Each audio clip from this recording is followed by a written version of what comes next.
The church facade is characterised by an imposing carved stone portal, which according to the Gothic inscription dates back to 1481. The interior of the building is divided into 3 naves by mighty pillars that were once frescoed.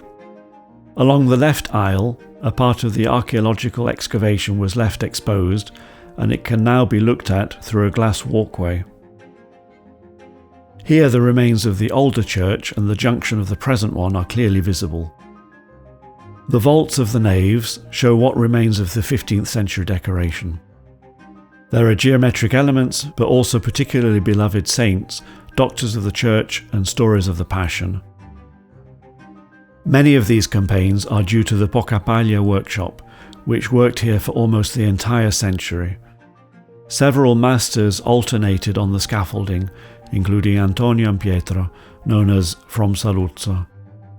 Along the right aisle we can observe the modern remodelling of the church.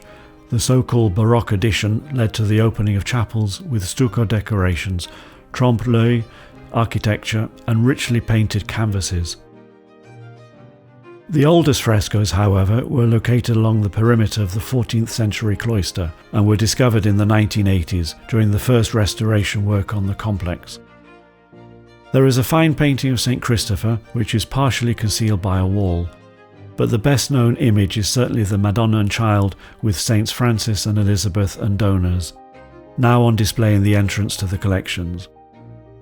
The present cloister dates back to the 17th century and features frescoed lunettes with stories of the saint to whom the church is dedicated.